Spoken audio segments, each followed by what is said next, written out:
Súčasnú analýzu slovenského, maďarského i ruského jazyka, literatúry i kultúry realizujú profesore Filozofského fakultetu pod rukovodstvom profesora doktora Miroslava Dudoka.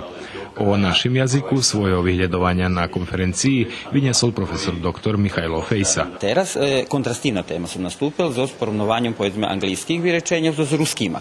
To ti, co znaju, že dze naša gramatika, ona je tam u stretku 20. viku, a to súčasnejší prístup, zeše nie ide pojedinječno subjekt, objekt, riešni to ti fajti i slovo, i funkcionalno, i po fajtoh.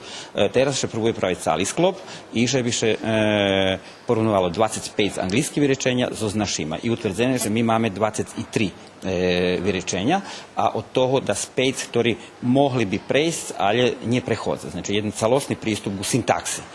Od toho po mojim najar bude knjiška, baš tak, kontrastivna gramatika vyrečenjoh u ruskim i anglijskim jeziku, a teraz po Bolonji od 40 roka cali fakultet do 17 grupi Filozofskog fakulteta hodi i teraz moj kurs baš tak isti kontrastivna gramatika ruskog i anglijskog jezika. Značné nahlašiť, že po zakončeniu projektu analýzy, to jest diskursii, budú drukovaní na serbským i anglijským jazyku.